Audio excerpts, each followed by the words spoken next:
What's going on, y'all? Just wanted to jump on and do a quick video on the Gamma update 0.9.4 that dropped the other day. I'm definitely a day or two late on this, but I have been busy with other things. But I did just want to put something out quick because it's a pretty substantial update and it adds some things that I'm really a big fan of. Also, a quick heads up, I am sick, so I apologize if I sound a little congested and nasally and just sickly. It's because I am.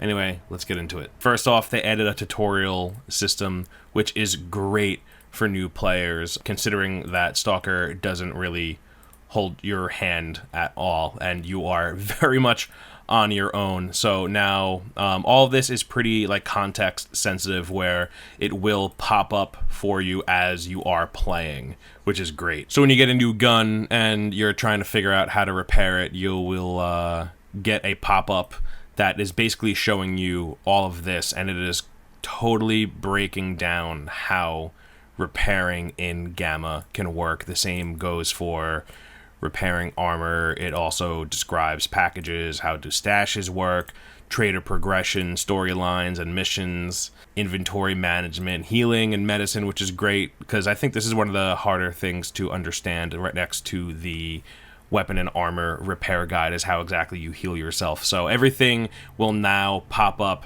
as it starts to happen to you in game. They also updated the starting loadout stuff as well. Just a heads up, I'm pretty much reading from the patch notes here. I'll link them in the description down below if you would like to follow along. But I'm basically just mentioning some of the bigger things and stuff that I specifically find pretty interesting, like the updated starting loadouts. So the TOZ 106 has been replaced with a 4 mag size variant. The Mosin cost was reduced, so now it'll cost you 800 points, and the PSSH is now costing you 650. The TT33 also costs a little bit less now, only coming in at 200. We also got 2 new weapons as well, the KSG-23, which is a 23x75 shotgun, and it's just cool to see another shotgun using this caliber, and then also just something new to use in the end game that isn't just the Saiga. An 11 round mag size is sick. How fast does this fire? Let's give this a shot.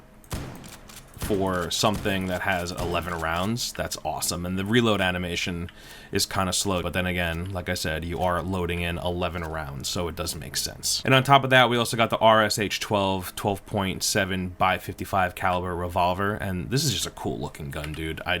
Look how cool this looks. Who doesn't like a revolver? This is some Barry Burton shit. Barry Burton.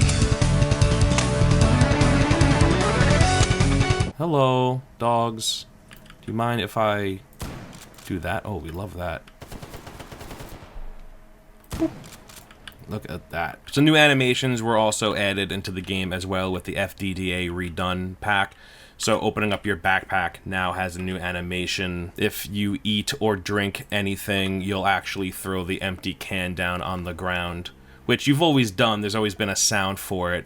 But now, let me just finish eating my beans here. You look down there, and it's the actual bean can. Would you look at that? The same goes for even if you pop some Hercules. Drink that boy. Glug, glug, glug, glug, glug, glug, glug. Let it drop. Hercules. Throw it on the ground. Pretty cool. There's also a new animation for looting corpses as well. You see, you kind of stick your hand out. They also added a new animation for carving up mutants. So let's take out one of these flesh here.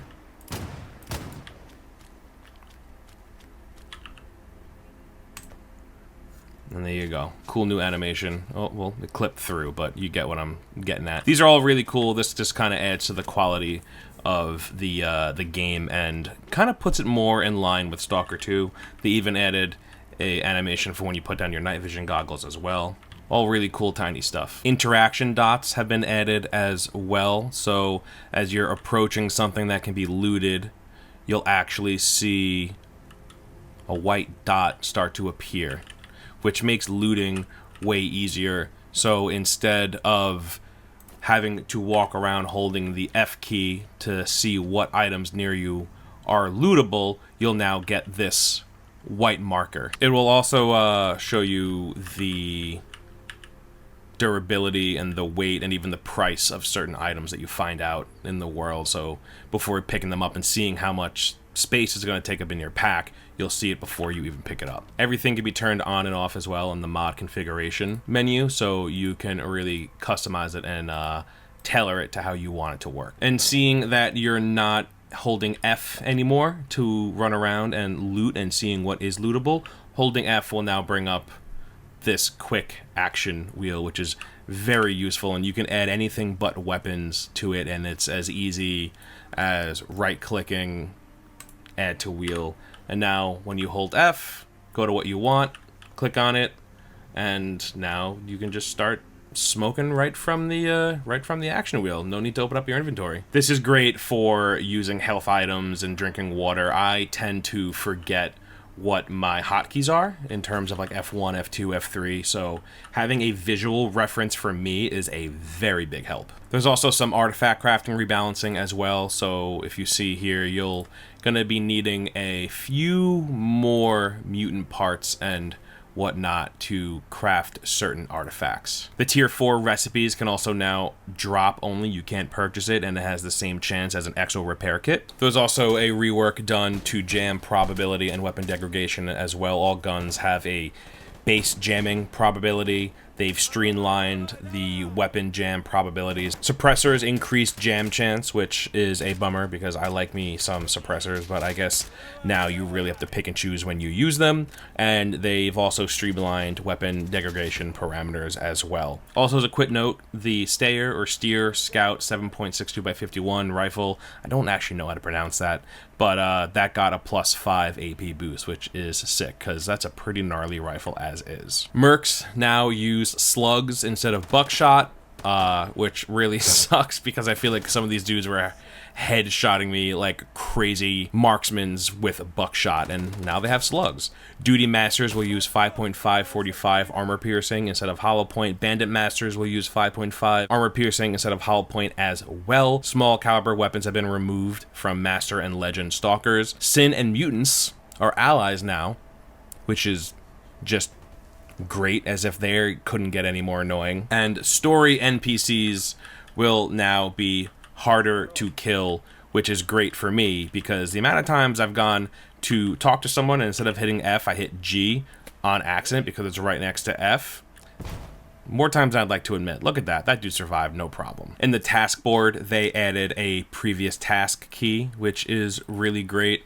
No more just hitting next, next, next until you kind of restart the tasks. Now you're able to go back as soon as you miss one. Dart has also been added to Gamma, so it's just baked in now, which is great. Dart standing for dynamic aspect ratio tweaks, which is something that I install on my own now thanks to some comments I've been getting in my previous videos, but now it's baked right in here if you use an ultra-wide monitor. Another cool addition I wasn't expecting to see is vehicles in the north. They're no longer exclusive to the Darkscape. So you can hit F to get in, you hit 6 to start them up, and now you have now you got vehicles in the north, which is cool because some of the maps in the north are a little bigger and harder to get around. So now you can just cruise.